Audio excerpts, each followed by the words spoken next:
What do you think the US can adopt from Singapore? Like, what would you love to have it in the US? I think it's harder to be an American living overseas now than maybe it ever, certainly during my lifetime. There are times when you're very proud to be from where you're from, and there are times when you're less proud.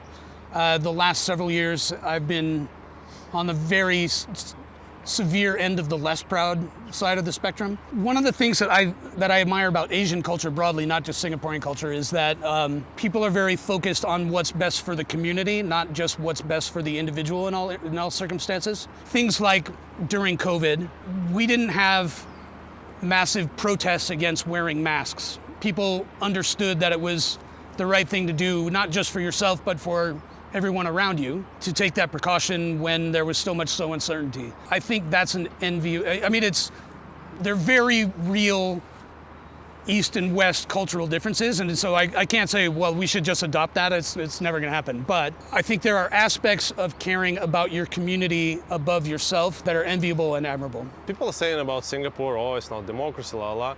What do you think about that? You're okay that it's not like a freedom of speech like in the Western countries? Whenever I see something in the news in the US about Singapore, they always talk about it being an autocracy and constraints on freedoms and things like that.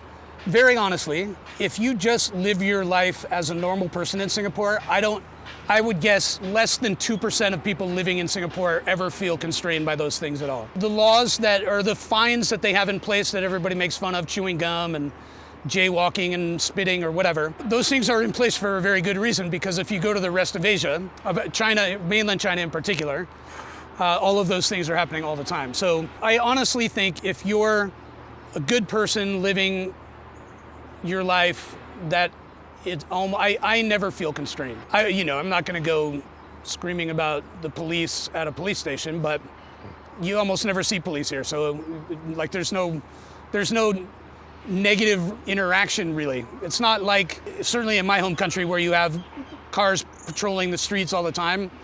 I live across from a hospital now, so I hear sirens, but I used to live up north in Bukit Panjang, and I probably in 8 years living there probably heard a siren like 4 times. Now I hear it more often.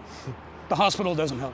I don't think that Singapore is as strict as it's positioned. If you call it an autocracy, is that technically true? Kind of.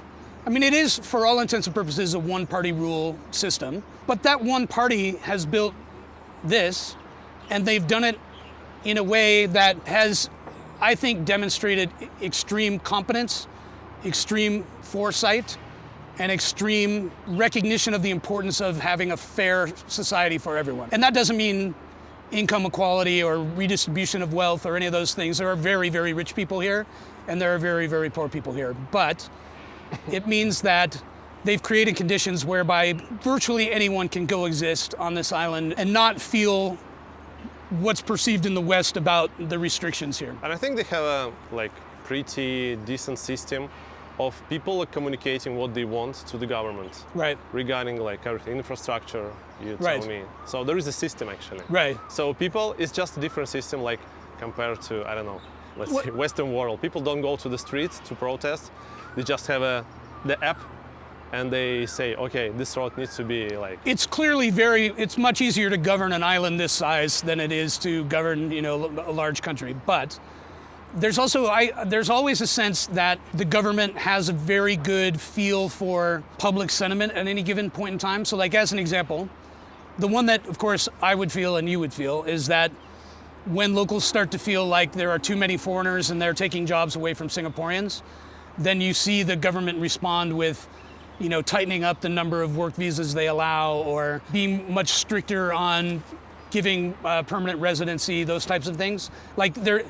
In that way, I think they're pretty responsive. And they're not outwardly so. They don't say, we're doing this because we hear you.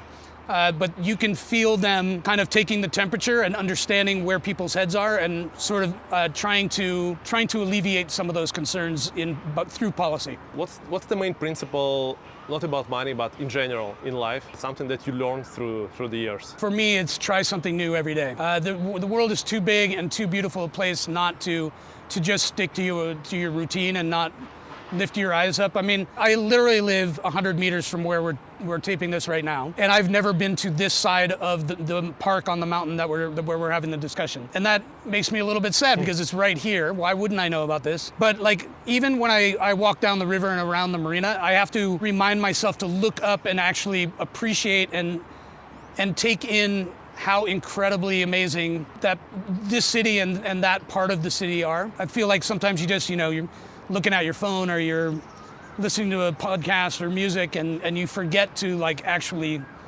take it all in. So I actively appreciate where you are and what you have and try something new every day.